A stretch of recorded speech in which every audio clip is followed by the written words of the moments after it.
The moon will rise again. I hope you'll be waiting for you, my friend. Up there, wait.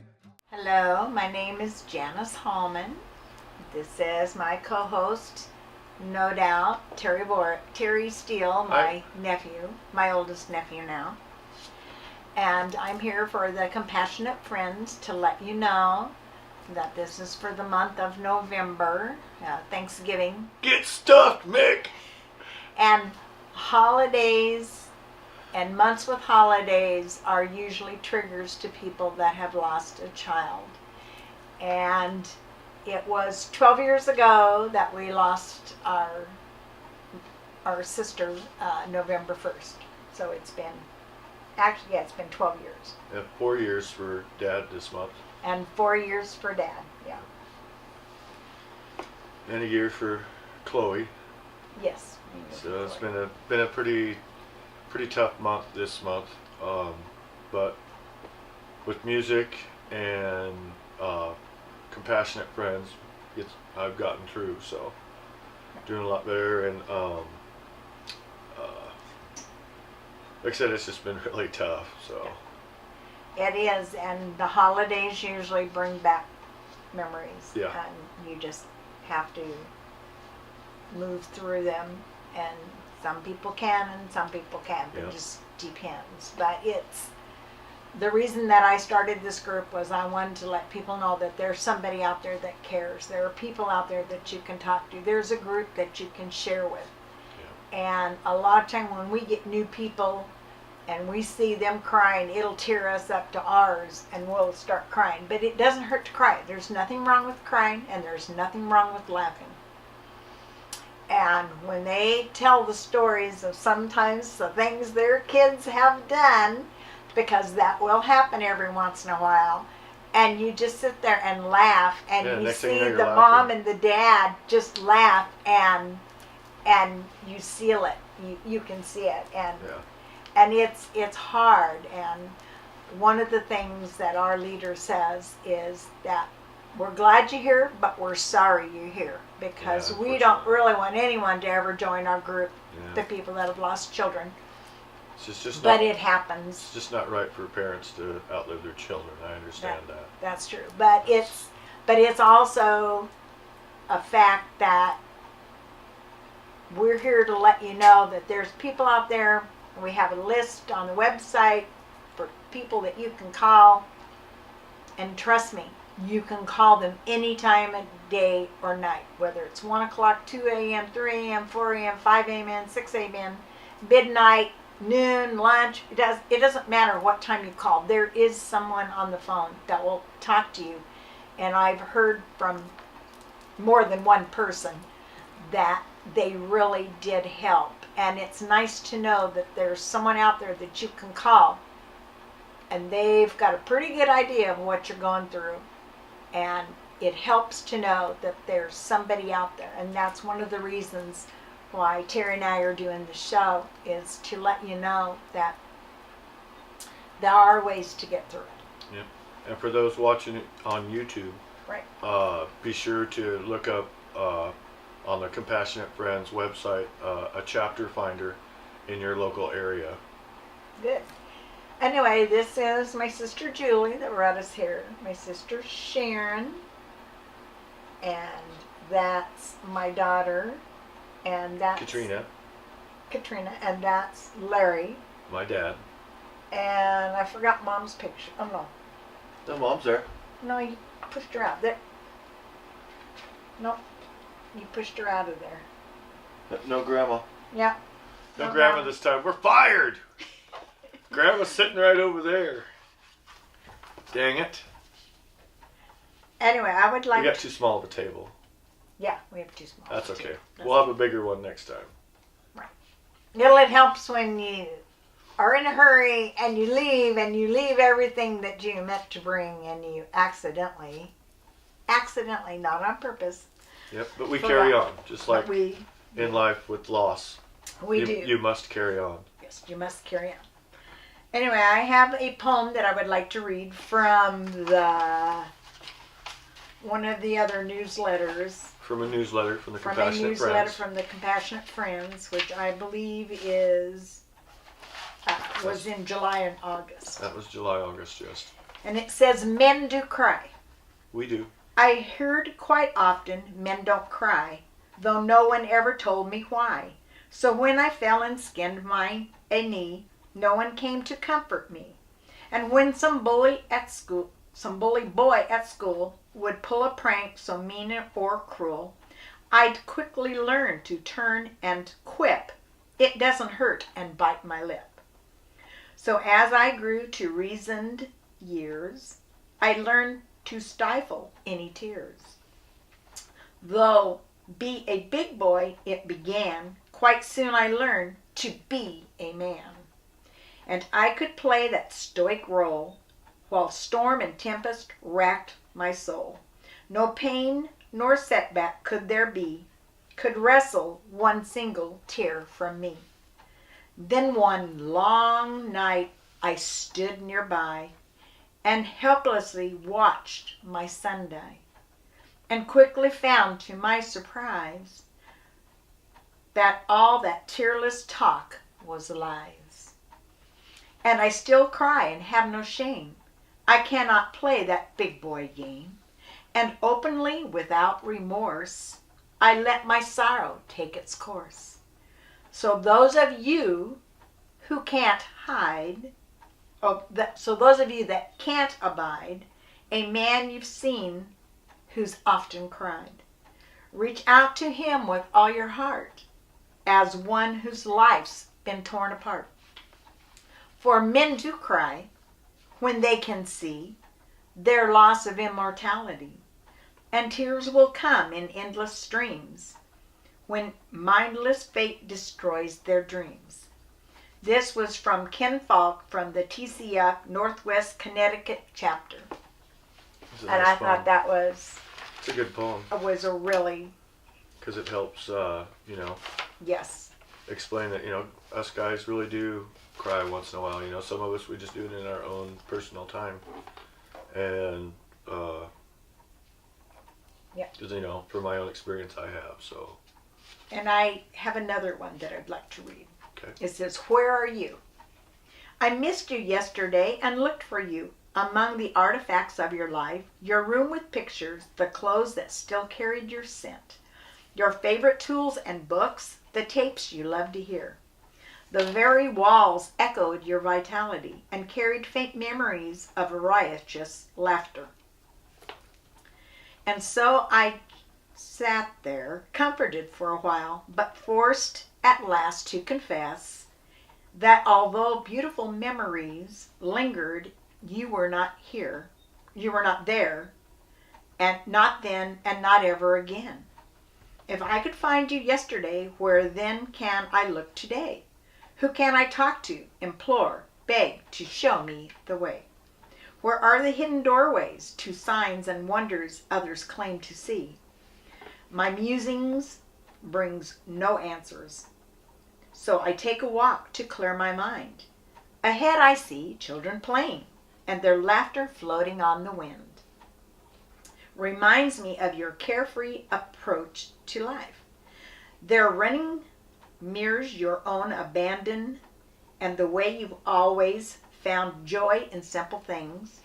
Can this be the answer to the riddle of finding you again? Can it be that I will hear you in every moment of laughter? That I will see you in the actions of mischievous friends? That I will feel you in every touch of compassion? I've always heard that if you seek, you will find. Perhaps the corollary to that is that you must seek in the right places. I've been looking in the scrapbook of all that used to be and found only momentary solace. So let me look for you anew in all the wonders and blessings of life. I believe you are reflected there with every expression of happiness and joy, in every instance of fearless exploration, and with every act of unconditioned love. And this was Harold Hopkins January 2001, in loving memory of Lance Porter Hopkins, in July 20th, 1975. Nice. And I just thought that was a really nice poem. Yeah, it was. That was very nice. And I know it's next. It's up next in December. We're going to be doing candle lighting.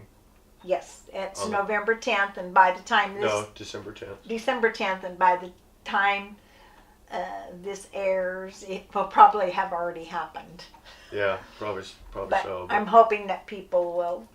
So come on down to the steps of the Capitol of steps. the Capitol steps, and come light a candle and hang out with everybody, and you know.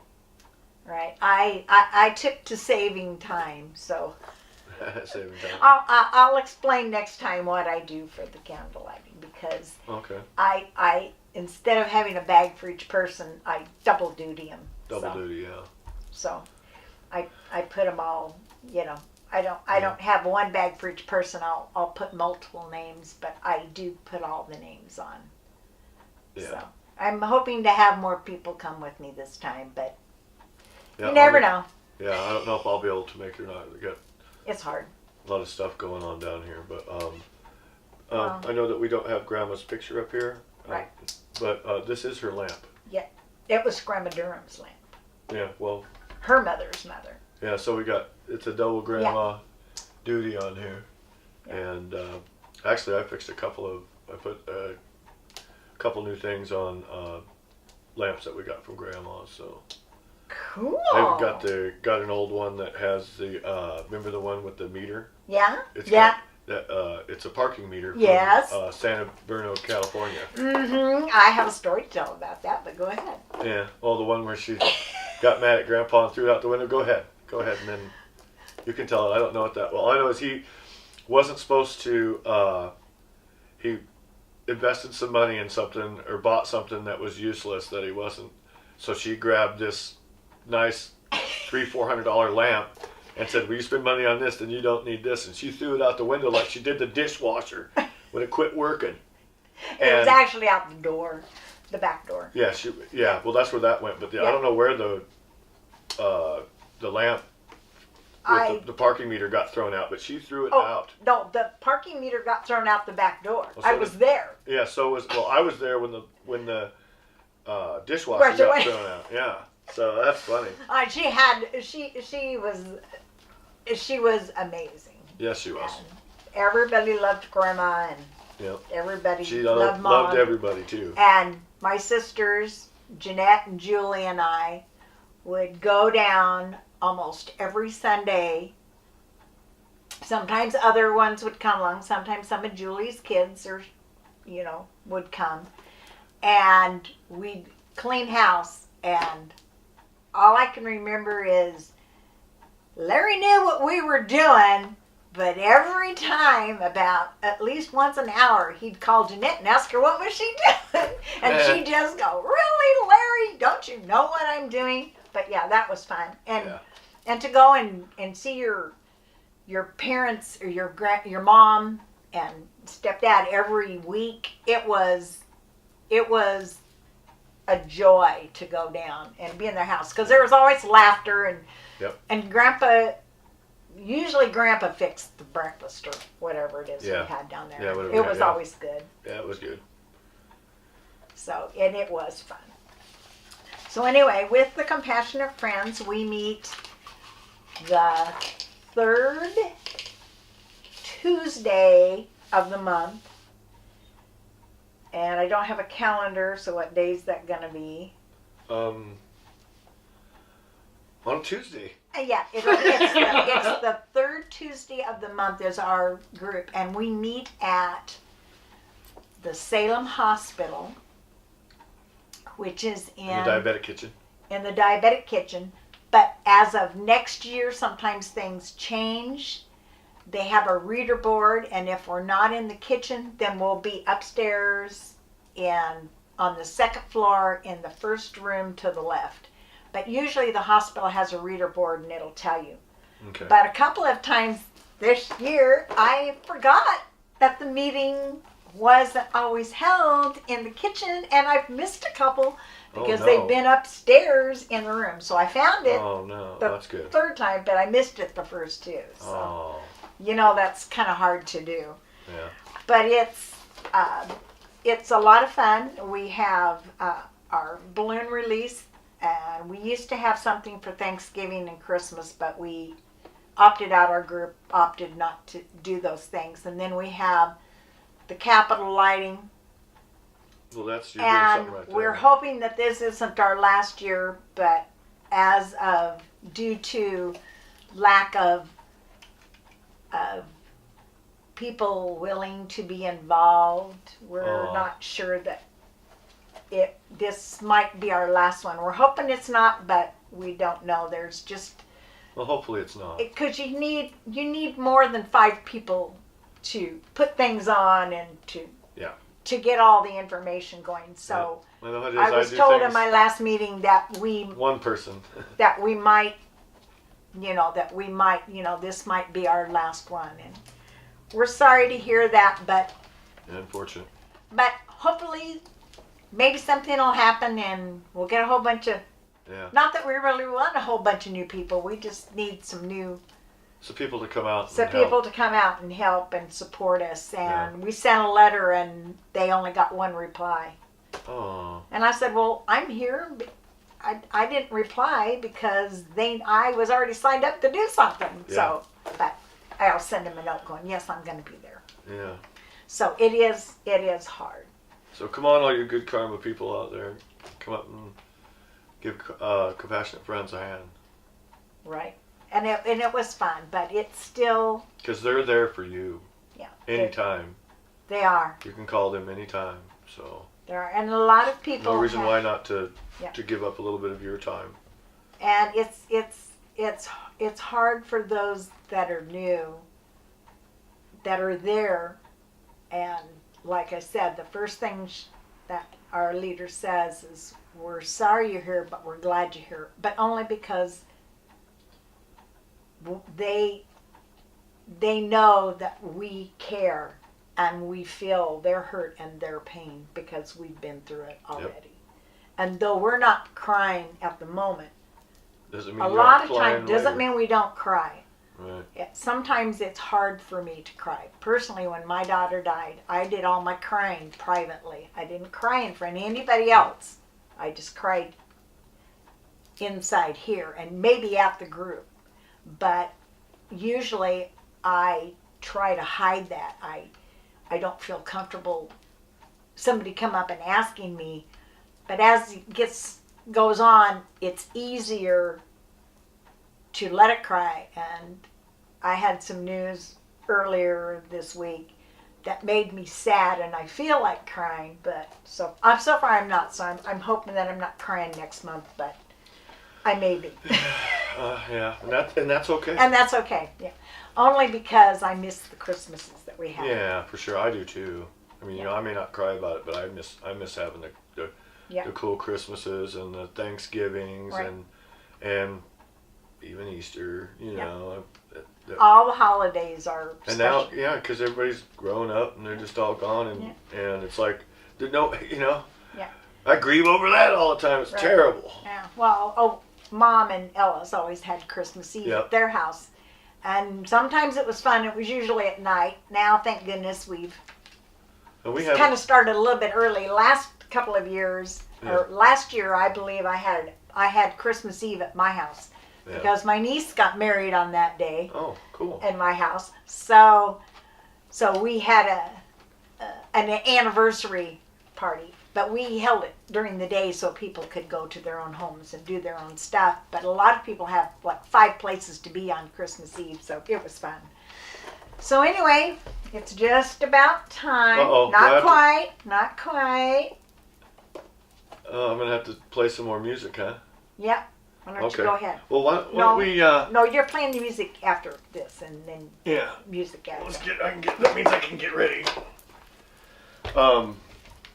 Anyway, I'm gonna try and see if Snooki will sing with me. This is a cool tune that I'd like to share with you. That I Is use that it. enough time? Huh? Is that enough time? Oh yeah, I'll have plenty of time to do it. Okay. Just yeah, we're good. Anyways, this is a song when I'm missing, or I can think of, when I'm thinking of the people that I've been missing. I'm sorry. When I feel sad, this is a song that I play.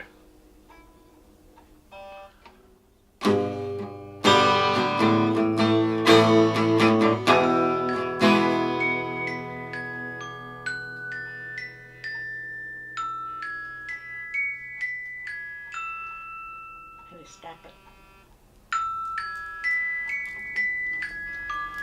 Stop it and we'll cut that part out. Okay. Now do it. Okay, take 2. Yeah. All right, this is a song that I like to play when I'm feeling down, and always makes me feel better. It's got a cool melody to it, and Snooki sometimes tries to help me sing with it. So let's see if we can get her to sing it with me today.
That's all I got for you this month. So, I don't know if you heard her, but she sang a little bit.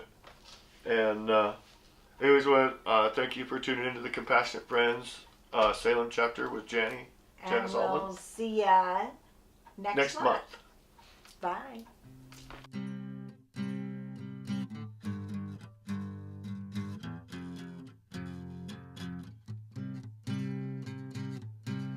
The moon will rise again.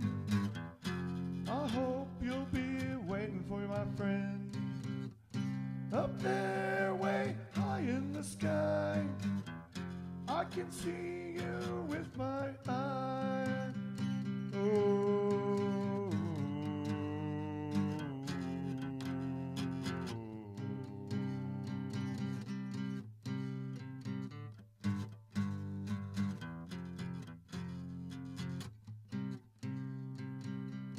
We want